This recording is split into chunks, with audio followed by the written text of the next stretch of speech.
I'm almost certainly the closest to Syracuse on this Zoom call, since not only am I zooming in from Syracuse, but I live literally a 5-minute walk from campus.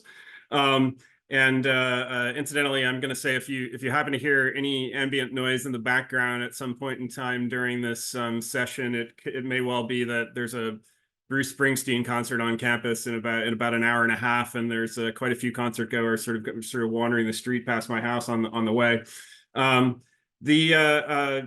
This PowerPoint I started designed so that if you kind of minimize your screen, or you minimize me to speaker view, so I'm up in the upper right hand corner of your screen, it shouldn't block out too much of the PowerPoint for you.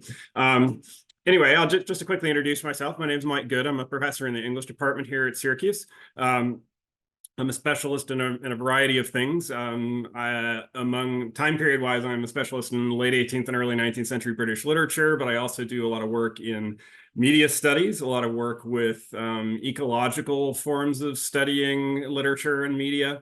And some of the classes that I teach on campus include everything from introductory courses on British literature and introductory courses on thinking about literature in relationship to the environment, to more specialized classes in historical novels. I teach two pretty popular classes that I teach on campus are partially popular because they involve trips to London over spring break. One of those is called The Mysteries of London. It's about 19th century crime and detection fiction. You take a semester-long class on campus, but over spring break, we go abroad to the UK. I also teach another version of a class like that called Jane Austen in Context, and that one's actually being offered next spring. So if you come to Syracuse and are a Syracuse student, you could conceivably take a course in the spring that involves an 8-day trip to the UK over spring break, of course, on Jane Austen, both in her own time period and the present. Another thing I do on campus, like I said, I do some work on ecological. I got some people to admit here. Just a second.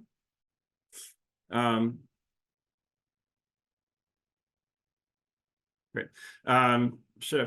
So the other thing I do on campus is I also work on different kinds of projects where ecology is related to art and to literature. And so I recently launched the Art Ecology and Climate Project through the Syracuse University Art Museum. And that project involves taking a lot of the collection, dividing it up into a whole variety of different electronic museums of things that are in Syracuse University's 45,000 object art collection, and thinking about different ways of relating to those objects in kind of ecological terms. So you see one of those museums kind of scrolling by there. So I wear a number of scholarly hats, but you're here today for a talk called Lessons from Frankenstein, the Afterlives of Literary Texts.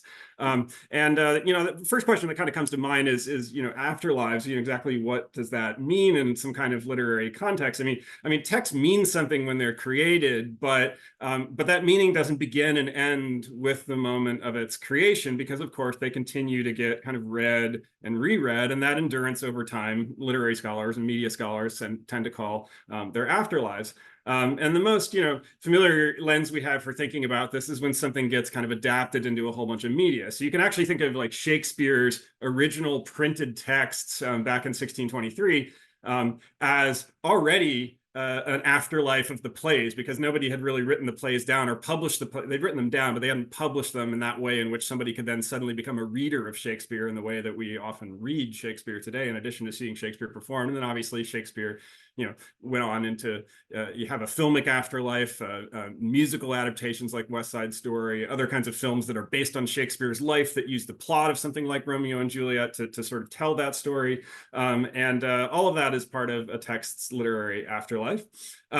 But an afterlife doesn't have to involve a change in media either. So, like a novel like Frankenstein, for sure, Frankenstein's been filmed a whole bunch of times, as you are probably well aware. But Frankenstein also, just as exists as a novel, and has existed as a novel for 200 years. And so each new issuing of that novel is part of the novel's afterlife. And in addition to that, of course, like the novel kind of comes out and gets packaged and translated into other languages too. So the afterlife of a text is not just its survival over time, but also its kind of geographical spread, the way at which it survives in different places and times.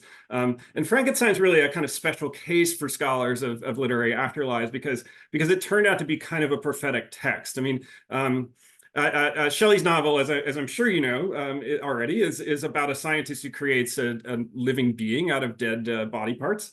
You know, and I don't think that comes as a spoiler alert to anybody. But I don't mean that the novel's actually like prophetic about that. Although certainly scientists do now create new kinds of life out of other kinds of biological materials through cloning, stem cell cultures, organ transplants, and that sort of thing. And often, any time that scientists do something like that, Frankenstein gets kind of invoked. So this is actually an article from 1930 when they first used an electronic defibrillator to restore somebody's heartbeat. It was seen as a kind of Frankensteinian moment. When I say that Frankenstein was a prophetic text about itself, though, I don't mean that, and I don't even mean that it was prophetic about the future of genre, although it did certainly become a kind of foundational text for the future of science fiction and speculative fiction for sure. What I mean when I say it became a prophetic text about itself is that it's a novel that's already about the afterlives of creations, and that Shelley represents really her scientist as a kind of creative type. He's an inventor. He's an artistic type. He quotes poetry repeatedly, you know, kind of weaving together these different poetic corpuses at the same time during this period when he's actually stitching together corpses. He also, when he actually creates his corpse or creates the body that he brings back to life, is almost described as a kind of sculptor. He says, I selected the limbs in proportion and features to be beautiful, like he's creating a kind of beautiful creation. And so there's a close connection in the novel between this figure of the scientist who's bringing the dead to life and a figure of a kind of artistic creator. And Percy Shelley, who was Mary Shelley's husband, was a famous poet, and Percy Shelley really thought in those terms, really thought that any kind of artistic invention, any type of scientific invention, scientific knowledge that was new involved some act of kind of like poetic creation. And so he was sort of encouraging this idea of thinking of like all kinds of invention as artistry. To help cement this point too, you could say that you know, Mary Shelley, you know, obviously actually I'll just say that Mary Shelley's novel like has had a pretty significant kind of afterlife. Probably some of your parents might remember this serial. It was out in the 70s, like it's called Frankenberry, and you know, obviously Frankenstein's been on film at a whole bunch of different times.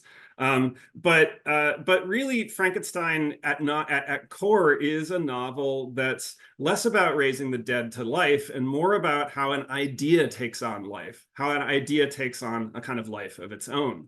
And so that's what I mean when I say that the novel was kind of prophetic about itself as a text, because while it's really, really hard to generate any kind of critical consensus around what Frankenstein means exactly, one thing that critics definitely have consensus about is that the novel has had a life of its own. So that life, as you can see from this slide, involves, you know, I'm not even saying a life of its own in the present, like this, or even a life of its own 100 years ago when it first got snapped up by Hollywood and turned into films. It actually had what literary critics agree upon is it actually had a life of its own really right from the start.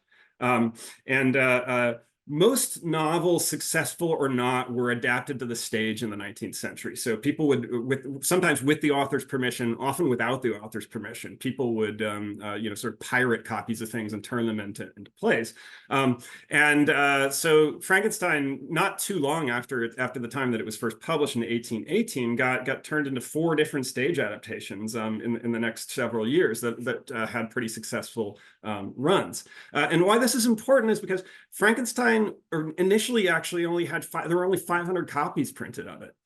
So even if we were to assume hypothetically, and this is not a good assumption, that all 500 of those copies were purchased by libraries, circulating libraries at the time, and then loaned out to people to read, and then got read like 10 to 15 times, you know, only that many people would have read the text versus all of the people who saw these stage plays, which again had long theatrical runs, sometimes went to multiple cities. And so actually we estimate that in the early years of Frankenstein's life, about 10 to 15 times as many people had seen Frankenstein as a play than knew it as a novel. And that's really in the first couple of years of its existence. So most people really actually thought of it as a play and recognized it as a play rather than as a novel. And I think notably, when you look at some of these early theatrical notices that you're seeing on screen here, none of them say based on the novel. And in fact, they definitely don't say based on the novel by Mary Shelley, because Mary Shelley also published the novel anonymously. So really already the novel had this kind of afterlife apart from the text itself.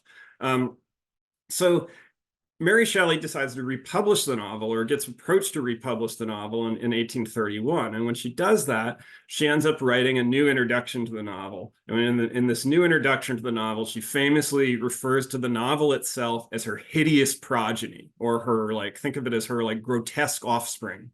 She then calls it actually her offspring a couple, in the next sentence. And bids it to go forth and kind of prosper in the world once again. And the line is really acknowledging that this novel has a life apart from herself, a life that she doesn't control. I mean, kids, as you know, don't always do what their parents imagine that they will do, or that their parents want them to do. And in some sense, there's this kind of acknowledgement here that this child of mine has gone out into the world and done other things. And in the same introductory essay in 1831, she also has this other line in it where she refers to the essay, the introduction itself, which gets stuck onto the front of the novel, as an appendage to a former production. Like she's written she's stitched a new limb onto the novel, or a new arm on it, or something like that, is the kind of image that she's putting forth there. And so in doing that, Shelley's really the first person to imply that Frankenstein's afterlife, like the novel's cultural existence after she wrote it, is itself kind of Frankensteinian. Like her novel is a stitched together monster kind of brought to life. Now, there's a certain kind of reader who takes a text like Frankenstein's Frankensteinian fate to be a kind of violation of it, like a travesty somehow, doing something to a work that shouldn't have been done to it. And indeed, the word Frankensteinian itself has come to mean something like that. Though Mary Shelley definitely portrays her novel sympathetically, or portrays her creature in the novel sympathetically, and people certainly love the novel enough to keep going back to it, calling something Frankensteinian, kind of bizarrely enough in our culture, usually is not paying it a compliment at all. It's instead, you're kind of criticizing that thing as monstrously incoherent, kind of like the physicality of Victor Frankenstein's creation, like stitched together in a way that shouldn't be. So using the term Frankensteinian will often mean that there's too many pieces that are fit together that aren't supposed to fit together, too many voices, too much assembling, too much rearranging, too much rewriting and overwriting, and that sort of thing. And so for that reason, the term Frankensteinian's become a kind of preferred adjective for politicians, for journalists, for law scholars, to refer to policies, laws, or systems of laws that they see as kind of like created by too many voices, as sort of stitching together too many things. And in fact, actually, the technical legal term or political term for a bill in which a governor selectively deletes language from that bill so that the bill and then signs it so that the bill passes into law, essentially like in a different form to mean something else than the exact form intended by its creators. That's called a Frankenstein veto. So to call something Frankensteinian or use it that way is usually not a compliment. But I want to offer you a kind of different proposition here, which is that for any text to survive, not just for Frankenstein to survive, but for any text to survive, it has to become Frankensteinian. Like when any text gets adapted, or it gets recycled or mashed up or turned into bobblehead dolls or turned into board games or video games or cereal or whatever, these are the very things that actually make it a classic, that kind of secure its ongoing and evolving kind of cultural foothold. So in that sense, all classics are quote unquote Frankensteinian. And media scholars, they've been onto this idea for some time now that any popular contemporary creation is Frankensteinian in this way, although they're not using that term. About 15 years ago, a professor at MIT named Henry Jenkins coined this term convergence culture, which you see here on the front of his book. And convergence culture is describing the ways that kind of media tend to collide with and descend upon any new popular film, novel, video game, television program, really any kind of media, to the point that the host text for all of this new media ends up blending into the convergence itself. So according to this theory, or this view, to study a popular text's cultural significance demands studying not the text, but studying the media convergence on it. So just to give you a more concrete example of this, like take the case of Harry Potter. You know, if you want to think about the significance of J.K. Rowling's series culturally, do you just read the novels and talk about the significance of the novels? No, probably not. Like you start to think about, well, there's this filmic franchise essentially built around the novels. People kind of dress up in costume and buy wands, and people play Harry Potter or Hogwarts video games, or go on rides in amusement parks, or there's cookbooks devoted to Harry Potter. Bars of soap that will make you smell like you're a Slytherin, according to this, advertisement. So there's all these things that are sort of like built around Harry Potter that if you're going to kind of try to think about the cultural significance of Harry Potter, you're really sort of limiting yourself if you think just about the novels themselves. You have to think about this broader kind of media convergence around them. I'm really perplexed why the Slytherin soap is just for men. Like it's, but I just found that on the web the other day. Anyway. Media scholars, though, they tend to have something of a deserved bad reputation for only thinking about the present, or thinking too much about the present, thinking about the present as if it's unique, and in that sense lacking a kind of sense of older media history. And so the idea that I'm really planting here, and I've been doing it through Mary Shelley's Frankenstein, is that Frankensteinian media convergence is nothing new. It's merely that the media and the industries doing the converging have changed over time. So again, in proposing that all classics are Frankensteinian creations, what I'm really saying is that all texts that endure in and because of media convergences upon them, and that's the sort of nature of the endurance. And so what really gives a text a cultural life, or an afterlife is the term I've been using, is when it's open to new things. It's able to say and mean wildly different things to wildly different people, kind of capable of appealing in really kind of like myriad ways to lots and lots of different people and different cultures, stretched out over time. And so people, anytime they come across something like a classic, they want to throw this word timeless out there. And I really hate this word in relation to classics because it, like, timeless seems to imply that something's just surviving intact, almost like think of it as like a finely cut gem or diamond that just exists over time and sits there intact. And that's what I think of as timeless. But precisely what I'm saying about a text like Frankenstein, or really about any kind of text that endures the test of time, is what's actually enduring. It's enduring by falling apart. It's not enduring by being some sort of gem or work of genius that just sort of sits there. So a critic named Y.T. Dimmock from Yale University, once referred to texts survive because they fall apart. They pick up noise. They break out in a riot of tongues, as she put it. To which I would add, from the media convergence point I just made, is that it also helps a lot if they can break out into a riot of media too. The more media that converge upon a text, the more that text has a possibility of kind of surviving and enduring in some way. And so just to give you a couple models for how people kind of think about this, one version of studying the afterlives of texts is something called reception study. And reception study is when you kind of, it's to distinguish the scholars who are studying this sort of thing from production study. Production study would focus more on the time in which a text was created, what was going on when, say, like Frankenstein was first written, and how does that matter to the text. The scholar of reception wants to think instead about what we can learn about a culture or a group based on how they receive a given text. So there's really a kind of almost like sociological or anthropological bent to reception study.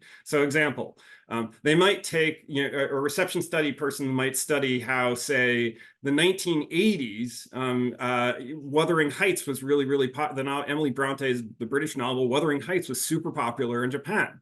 And they might say to themselves, well, what's going on in Japan at this point? What can we learn about Japan in the 1980s and beyond based on the popularity of Wuthering Heights there? How is that culture using Wuthering Heights in some way? And what does that tell us about our culture? Or about that culture. Or a more familiar version of this kind of study is referred to as adaptation study. I say more familiar because really this is studying the afterlife of a text through its adaptation or transformation into another medium.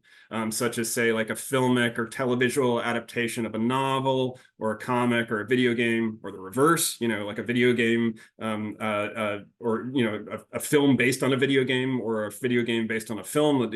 Adaptation study will go in any direction really with the kind of media that they're looking at.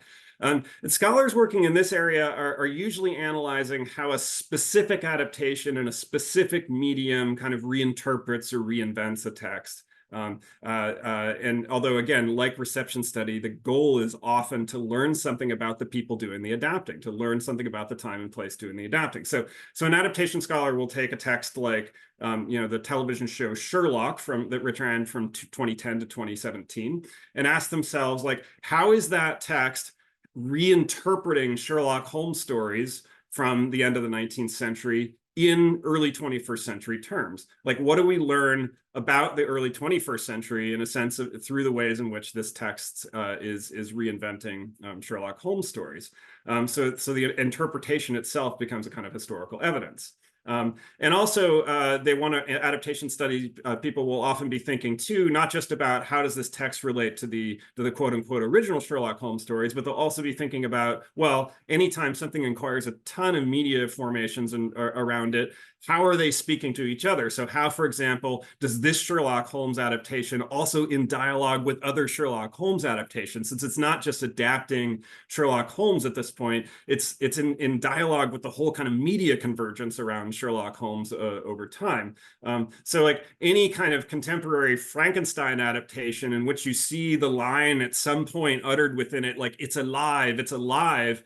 That's not a line from Mary Shelley's novel. It's actually a line from James Whale's 1931 film Frankenstein, which you see in the upper left-hand corner of the screen here. And it was such an iconic line that Frankenstein films repeatedly use it now just to sort of signal and kind of do a nudge and a wink that they're aware of the history of Frankenstein film and that they're also in dialogue with that as much as they are with Mary Shelley's novel.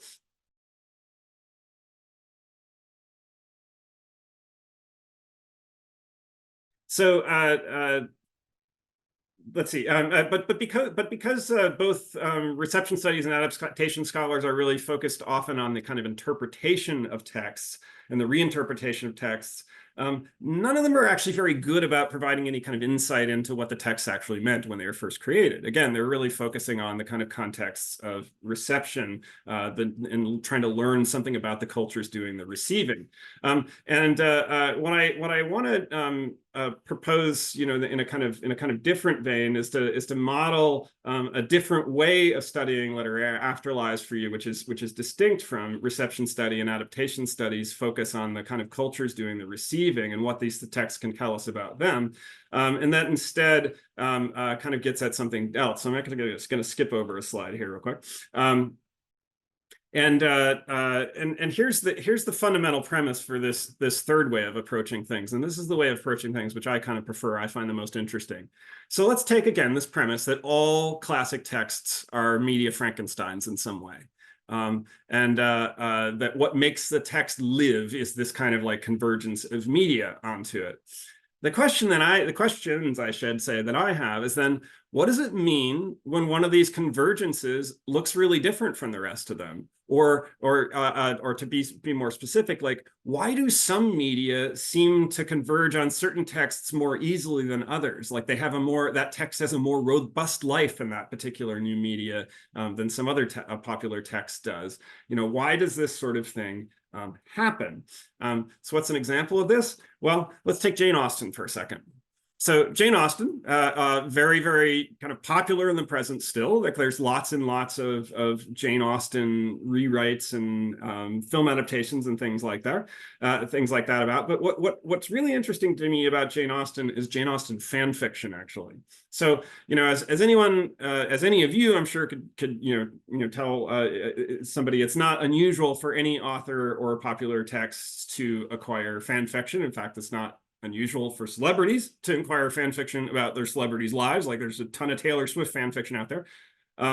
But what is a little bit unusual is that for classic texts to kind of generate a lot of fan fiction around them. Now, don't get me wrong, plenty of classic texts out there have a lot of fan fiction around them, but let's look at some of the numbers. Like Shakespeare. If you start digging around on an archive of our own, there's about 18,000 Shakespeare fan fictions on there. But you start digging into those, and it turns out that almost none of it is set in the world of Shakespeare plays. They're really just trying to use Shakespeare plots to sort of tell different stories in different times and places. So turning Julius Caesar into a story about a high school student council or something like that. That's kind of an often a version of like a Shakespeare fan fiction.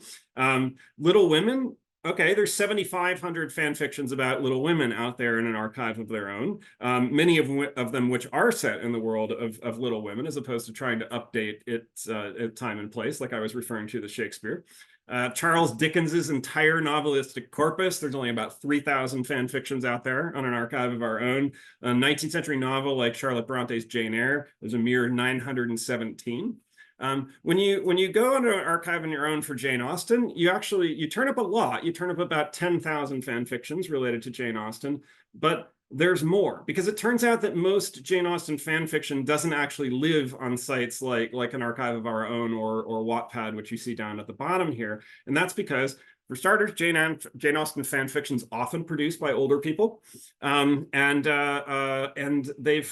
there's so many examples of it that they started to just create their own archives. So there's many different Jane Austen fan fiction archives out there. I've just put about 4 different ones up on the screen for you, but I could have filled the screen with a couple of more as well. And when you start to add them all up, there are over 100,000 examples of Jane Austen fan fiction out there online. And most of it living on these kind of Austen-specific fan fiction sites. And in fact, there's so much of it that there's a Jane Austen fan fiction index, its own search engine just for Jane Austen fan fiction that lives out there online.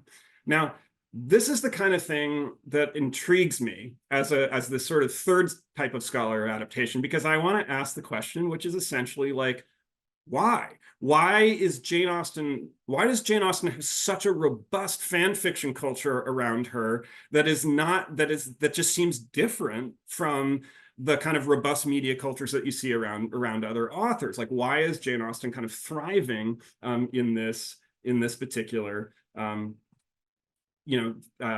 world? So now a reception scholar might take a particular piece of Jane Austen fan fiction, set in the story world of in this case, Pride and Prejudice. So I've actually taken one here called Practicing Economy, which a writer with the username Lizzie S posted to the Derbyshire Writers Guild website of Jane Austen fan fiction back in 2021. Hopefully Lizzie S is not here present in this phone call. I have no idea who this person is. But an adaptation scholar or a reception scholar reading this text, Practicing Economy, will try to look for what kind of interpretation it's making of Pride and Prejudice, what kind of commentary it's trying to make on Pride and Prejudice. And I went ahead and read it, and sort of what it's doing is it's trying to show ways that the marriage conditions of that novel. It's a bunch of young women who need to find husbands in order to become financially stable, given the social standards of the time. And the mom in the novel is often made fun of by her husband. She's sort of a comic character, but her husband is also like a little bit sort of irresponsible and like not too attentive to the needs to present his daughters to the marriage market in the way that the mother in the novel is. And so what this particular fan fiction does is it sort of tries to imagine a situation in which the daughters in the Bennett household, along with their mother, start scrimping and saving money on the side that their father isn't even really aware of, so they can all kind of set themselves up financially and independent in their own way. And so it becomes a kind of critique of some of the gender politics of the novel, and it's certainly in dialogue with some of the recent portrayals of Mr. Bennett, the father in the family, in recent Austen films, such as this one from Joe Wright's film version from 2005 that starred Keira Knightley, in which Mr. Bennett is portrayed even more so than usual as a figure of almost just like detached, ironic removal from the needs of the rest of his family, figured here often by burying his head in a newspaper. But in contrast to that move, where an adaptation scholar will take this particular text and say, how does it interpret Jane Austen, and in what way is that sort of reflective in some sort of contemporary gender politics? Like another kind of reception scholar might say, well, let's study instead the broader culture of this Derbyshire Writers Guild website that this particular fan fiction was posted on. Let's see whether there's a particular political bent to the group of people that participate in this, or maybe they're all of a certain age, or what can we learn about this community through its texts. But really what I'm proposing is almost ignoring the individual fan fiction and really, again, thinking about fan fiction as a phenomenon. Why fan fiction for this particular author, and what does that mean? I certainly have some ideas about that, and I'm happy to kind of like talk about them in a bit. But I want to involve you in an exercise about a different kind of way, a different kind of media afterlife of somebody. Let's see. So. About 20 years ago, I began noticing lines from a 200-year-old poem that were sort of surfacing all over the place, and I've kind of been tracking them ever since. And I've also been tracking them in ways that indicates that their quotation and circulation is demonstrably unusual, both in its scale and kind of its randomness. And the poem is called "The Marriage of Heaven and Hell" by the British poet William Blake. This was written back in the end of the 18th century.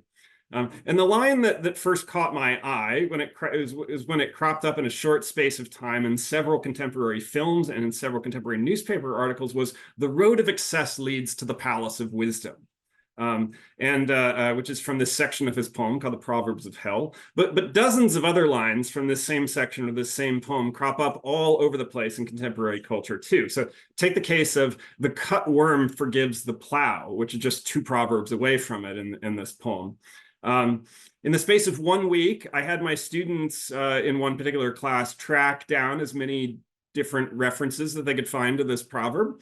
They found them in such disparate places as a manual of quotations to use in business situations, a website on growing cannabis, the 2006 Will Ferrell film Talladega Nights, a song lyric by a band named A Boy Least Likely To, the blog of a Marine Corps officer that was kind of recounting his traumatic experiences when he was deployed in combat, a story on NPR, National Public Radio, about the morphology of worms as creatures, a website on tarot card reading, and an article on the British economy.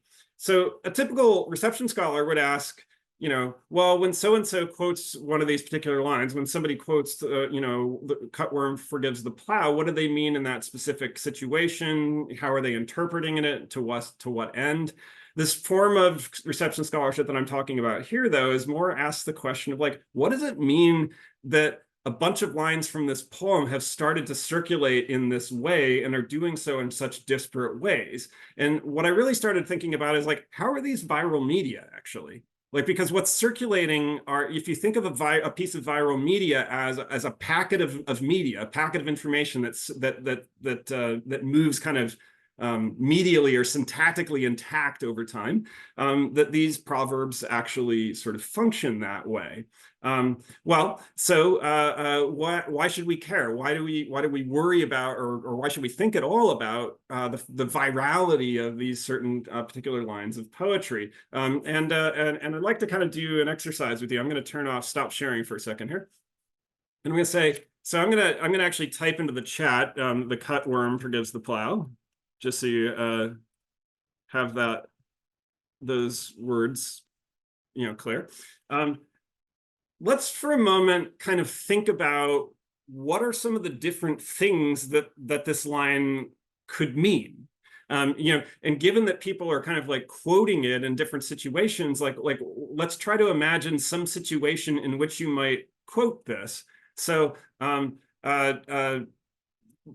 maybe just type something into the chat, like like if you had to interpret this line, the cutworm forgives the plow, what would you say that means? And there's no right or wrong answers here. Like there's that partly what we're trying to do is sort of figure out the ways in which this is actually kind of malleable in its meaning, like how it can potentially mean different things. So if someone said the cutworm forgives the plow to you in some situation, what might you think they were telling you?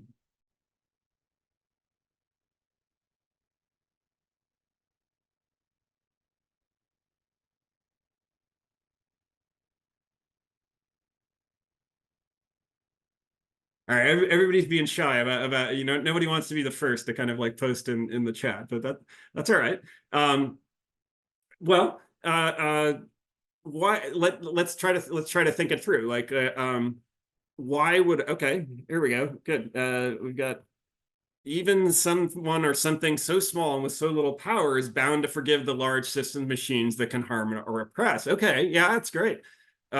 Yeah, so that would almost seem to suggest that what the proverb means is that it's almost like suggesting that the oppressed are almost going to be complicit in their own oppression. They're not going to fight back. Yeah, like that would be that particular interpretation suggests that. Other interpretations you could imagine of the cutworm forgives the plow?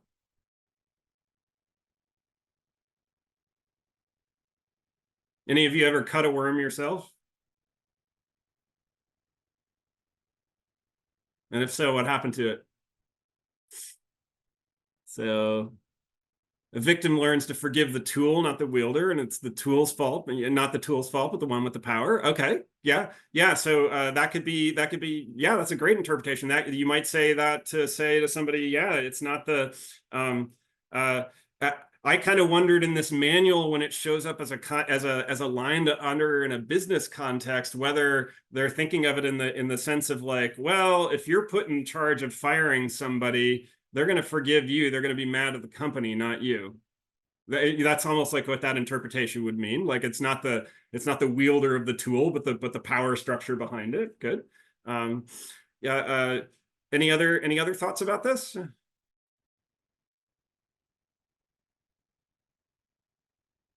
A small sacrifice is for the greater good. Yeah. Okay. So that's so some of these other ones were pointing almost to the potential oppressiveness of the plow. This like that version of the proverb would almost suggest that you might say that it's a positive thing to kind of forgive the plow as in that sense, if you can portray it as a kind of sacrifice.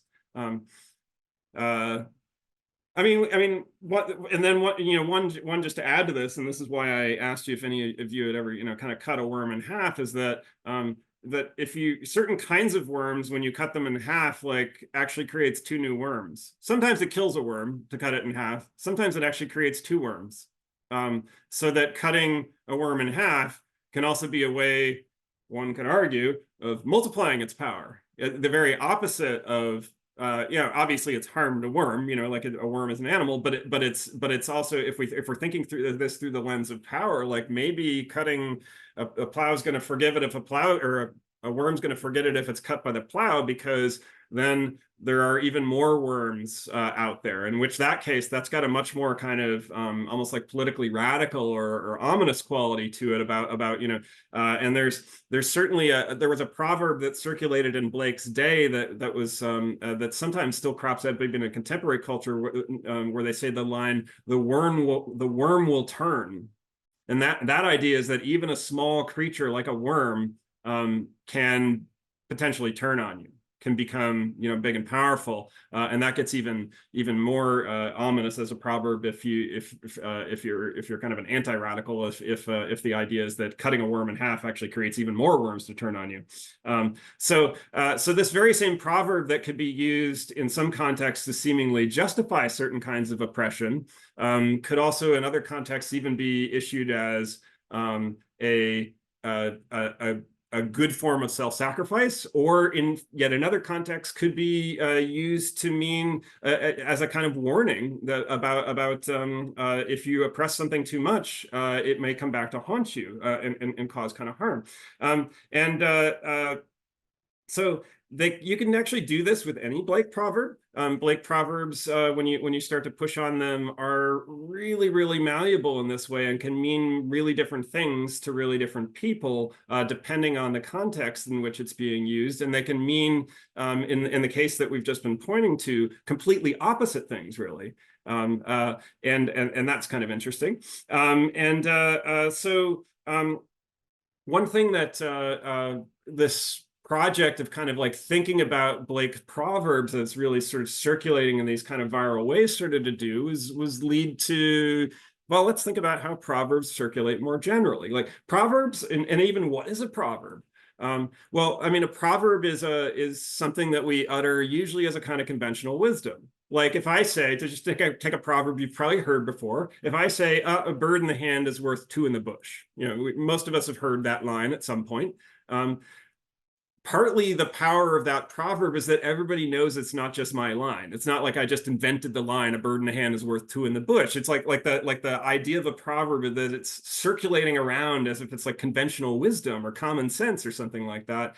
So that if I say it to somebody in some circumstance, what I'm really saying is like, everybody thinks that a bird in the hand is worth two in the bush. And so that's the wisdom, or that's the kind of common sense that should apply to this particular situation.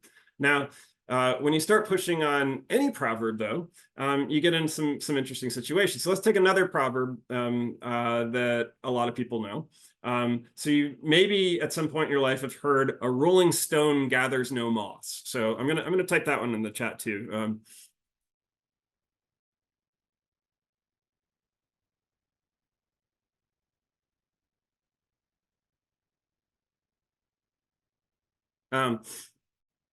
So what does this one mean? Like if you've ever heard this proverb before, or even if you've never heard it before, what do you imagine a rolling stone gathers no moss meaning? Or can you imagine some situation in which you might say that to somebody? Or if you yourself wouldn't say it, that you could imagine that if somebody was going to say it, they might say it to somebody.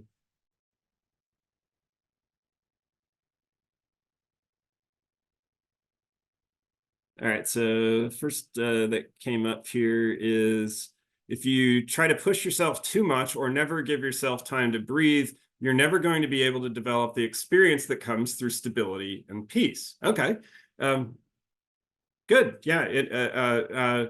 Other thoughts, like what do other people think if they've ever heard the proverb "a rolling stone gathers no moss"?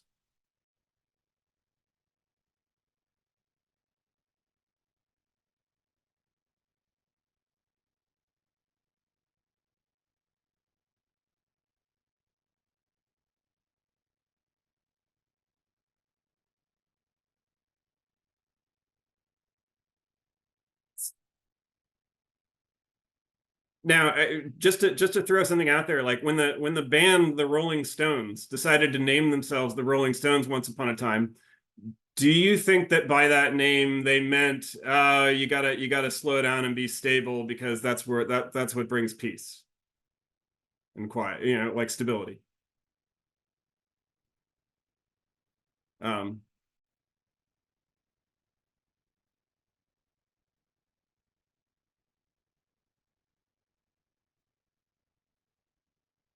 Because you can imagine like easily sort of flipping it around and sort of saying, well, um, let's say somebody's gone through a whole kind of series of relationships, and you're trying to celebrate. You might even try to celebrate that, like so you might say, well, a rolling stone gathers no moss, like meaning you just stay free, don't get attached, like what one person's stability is another person's imprisonment, kind of almost in that particular situation. And so, yeah, I pulling in the Rolling Stones example is I was really trying to get at the way in which this kind of like almost these like mini rock musicians who actually love Blake will say, value almost this lifestyle of seeming to be kind of like countercultural rebels, not about stability at all, really, but about disruption and about kind of like moving from place to place, relationship to relationship, whatever it is, freeness, openness, or whatever. And you might say a Rolling Stone gathers no moss in that context. Well, I mean, kind of interestingly, an anthropologist several years ago asked a whole bunch of people what the proverb of Rolling Stone gathers no moss is. And some people said, well, it means don't ever settle down, always be a Rolling Stone. Moss is like decay, and interpreted the proverb that way. And a whole bunch of other people interpreted exactly, as you put here in the chat, Will, more like a caution against being a Rolling Stone, about saying basically that stability and kind of that and peace comes from not always moving. And what was interesting about this anthropological survey when they did it is that people could sometimes use this proverb to one another in the same situations, and one person would think that they were sending one particular message, and the other person was actually receiving exactly the opposite message. So like if you came to me and you were like, oh, I'm thinking of moving cross country to this particular location, and I said, well, a Rolling Stone gathers no moss, you might hear me and think I'm supposed to move, because being a Rolling Stone is the way to go. Like being a Rolling Stone is not getting like too bogged down and decaying. Or you could hear me and think I was telling you to stay, don't be a Rolling Stone. And the weird thing is that you would have, unless we suddenly had a conversation about the proverb, like neither of us would necessarily have any idea that we weren't on the same page. And this is sort of what's started to fascinate me anyway about the circulation of Blake's proverbs in the present, is that one of the ways in which Blake's proverbs seem to be circulating all over the place in the present is that they're written in ways that make them really, really malleable in their meaning, so that they run around and they get passed around, and they seem to mean really, really different things to really, really different people.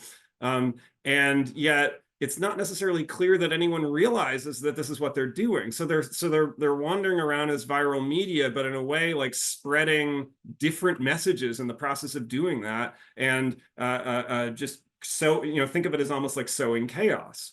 And that's a especially interesting kind of thing to recognize about Blake, because if you go back and you sort of study Blake in his original context, he's a major political radical, and he's trying, and a lot of people sort of associated his political radicalism with trying to produce these almost political treatise-like poems that would be about oppressive religious institutions and about oppressive political institutions and things like that, and trying to look for a kind of philosophical coherence in them.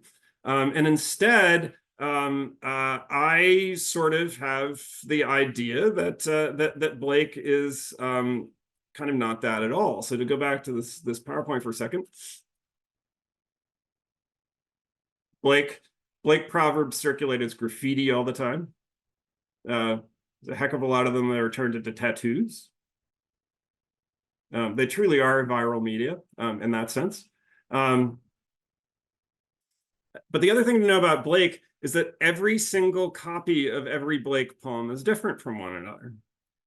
So Blake printed and wrote his poems in these really weird ways, where every copy was visually unique because he painted them all by hand. And so when you start to look at every copy being unique and painted by hand, it almost starts to make it seem as if this really laborious, labor-intensive process of making every single copy unique is actually a way of causing them to have different afterlives in the world. Like every copy of his text has a different afterlife. So normally we would talk about a novel like Frankenstein, be like, what's its afterlife? Well, who read the novel, when and where. In the case of Blake, it's like every single copy of the poem has a different afterlife because they all look really different from one another. Um, and when you start to think in that way, all of even the little sort of drawings and illustrations and things in the margins of Blake almost seem like they're visual emblems of how the poems just fall apart and spread. Like the different copies are there to launch the lines out into the world in different ways along different and kind of unpredictable paths. So sometimes people think of viral media as something that sort of shuts down a culture, like that viral media is a politically negative force in the sense that, like, oh, it makes everybody read the same thing at the same time or see the same meme at the same time. This particular kind of viral media, though, is really, the more it spreads, the bigger the scale of the spread, the more he has produced kind of subversive common sense that's circulating out in culture in ways that are totally contradictory, almost like a sort of corrosive force. So trying to use proverbs as a tool to kind of circulate culturally in that way. So anyway, I'm gonna stop sharing. That was a lot of information at once. It's very, I have to say, it's actually kind of challenging as a literary scholar to teach a class in this particular format, because none of us had a text that we'd all read together. Like a normal English class, when I teach one, there's, like, say, a text that we've all read, and then we can talk about that. So it's a challenge to sort of like talk about things in the abstract like that. But I'm curious if any of you have any questions or anything about anything that was just said. Happy to answer those, or any questions about English literature courses and media courses at Syracuse, or whatever you will. So questions? You don't have to have any either. I'm just want to create the space in case you do. Yeah, Maddie. Hi, I'm Maddie. I just wanted to ask really quick, what sort of class would we be able to find this lesson in? Because I loved it. So I teach so this kind of lesson. So I teach a course called the Jane Austen in Context course that I'm offering next spring, is one course of that kind. So in that course, half of the semester is spent thinking about Jane Austen's novels in their original production context. We're thinking a lot about what's going on in the early 19th century and the end of the 18th century, and what do the novels mean, and how are they in dialogue with their own historical moment. And then the whole second half of the semester, we're doing things like looking at Jane Austen film adaptations, Jane Austen fan fiction, Jane Austen, costumes, like all of the different things that are Jane Austen, and sort of thinking about that in that sense.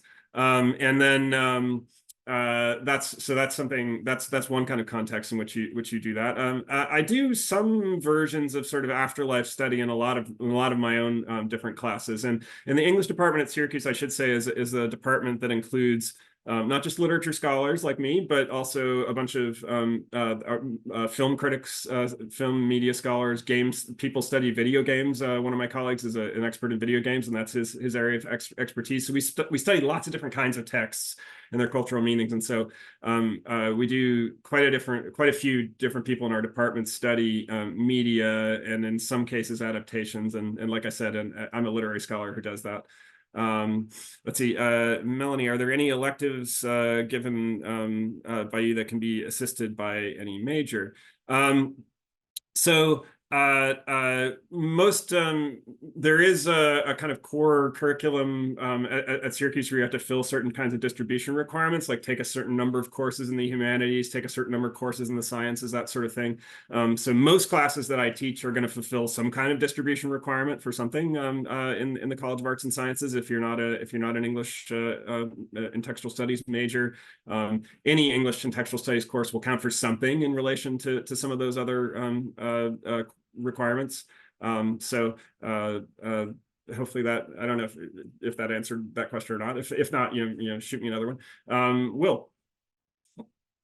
Hi, I just wanted to ask real quick, because okay, it's for context a little bit. I'm more of like an overall like a movie person than a book person. So I remember when I went into watching like the Frankenstein like movie by James Whale, I was, Mhm. I guess what people had talked about was like the book, and I went into it, and I guess I was like a little bit disappointed that I felt like it was a lot less, like in depth. And when I ended up reading like the book afterwards, and then re watching Bride of Frankenstein, which I feel like was a little bit more like in depth, and it had a lot more to say. So like, would you say that like the association of the original work with certain adaptations can sometimes have like a negative effect on the way it's like culturally viewed? Well, interestingly, so because people often will watch that 1931 James Whale adaptation and say, "How in the hell did this get created out of this novel?" Like I mean, adaptations are different, but this is so different. Um, and the interesting thing about that is that earlier I alluded to the fact that there was such an early stage life to theatrical life to stage adaptations of Frankenstein that James Whale version is actually using a lot of the stage adaptations of Frankenstein even more than the original text. So it's an adaptation of Mary Shelley's Frankenstein, no doubt, but it's filtered through this the whole kind of sidekick figure to Frankenstein in film, sometimes in certain films where he has a smaller assistant who kind of works on him with things. That all comes out of the stage tradition of Frankenstein. That's why it's not in the novel, but it's there. And so again, some people, even in the early 20th century, Frankenstein was still pretty famous as a play, while there were some readers of the novel for sure. It did not enjoy the cultural stature that it has today. To some extent, within the Academy, Frankenstein wasn't really rediscovered as a novel until like the 1960s and 1970s, which is kind of interesting. Yeah. So a reception scholar would say, what's going on in the 1960s and 70s that leads to Mary Shelley being, kind of rediscovered in that way, and want to kind of study that. But I don't know. I don't know if that helped with your, but it's certainly the whale Frankenstein also gives you the iconic image of the creature that still is with us in culture. So if anybody draws a kind of like green faced, like black hair, flat on top kind of thing with bolts out of the side of its head, we all of us are going to be like, oh, that's Frankenstein. So it does sort of shape that cultural memory of that text in that way, that particularly iconic filmic reference there, or filmic depiction. Any other questions? Can I comment on what you just said as Yeah, yeah, well? sure. I will say as well, because I remember after I watched the movie as well, I looked into like I don't know if you know like the Junji Ito like manga version of Frankenstein, which is not like super accurate to the book, but at least appearance wise, he's way more accurate to how he is in like the novel than like the movie adaptations. And I thought to myself after reading it, like I know I probably couldn't have adapted in the 1930s. This is like a way more, I think, at least like interesting design where he has like long hair, he's like almost like naked, and he seems like almost like more like just like a giant human, and he's still being disrespected. Like he's like a subhuman basically. But also, I do have to respect that without that James Will adaptation, that we wouldn't have like Igor, obviously, which inspired stuff like like Tyler Creator's Igor album, or I don't think Frankenstein would be as much of a cultural touchstone as he is nowadays without an adaptation. Even if I think it's a lot less like narratively in depth or interesting than the original novel to begin with. Yeah, yeah. Well, so you're helping reinforce that point, about how these adaptations, good or bad, whether we like them or not, like they're part of the ways in which something kind of endures and gets a larger cultural footprint. And then I think another part of that is that sometimes an adaptation will be making such interesting interpretive decisions that people begin to really regard it as almost like a new work of literary criticism. I mean, what is my job as a literary critic really is to kind of like read a text and try to get somebody to see something new about it that they wouldn't have seen without my piece of criticism, kind of. And you can think of a really good adaptation as doing that same thing. It's helping somebody kind of like think of the text anew, or look at it anew, realize things about it they didn't think about before. And so you can study an adaptation that way too, for sure. I mean, the interesting thing about Frankenstein as a text, when in terms of thinking about its massive media afterlife, is that the whole novel is actually premised on not being able, as a reader, to see the monster. So, like as a reader, like the creature in the text, anytime anybody sees the creature, they run away screaming, you know, and so it's significantly in the text, it takes a blind man in the context of the text to sort of be one of the first people who can actually sort of sit there with the monster sympathetically, and it's precisely because they can't see the monster or creature. And then you as a reader, when you first read the creature's voice and sort of inhabit their story sympathetically, like you're listening to them in a way that nobody in the novel is able to do, because again, they run away screaming every time they see the creature. And so the weird thing about any kind of film adaptation or graphic novel adaptation or whatever is that it's got to depict the creature. You know, it's got to make that move of giving visual form to this thing that at some level the whole text is premised on you as a reader not being able to see. So that's another kind of interesting thing to think about in terms of how when something gets switched into a new media form, it starts to have to play around with ways in which the text was already about media, like the text is already about the difference between print and words, or sorry, print and vision. So. Just something else to think about.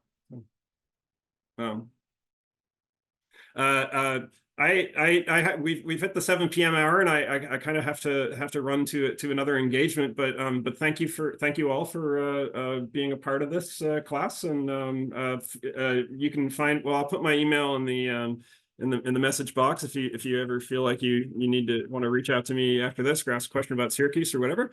That's my email. And again, my name's Mike Goode, and I'm in the English department there. So, or here, I should say. Have a good evening.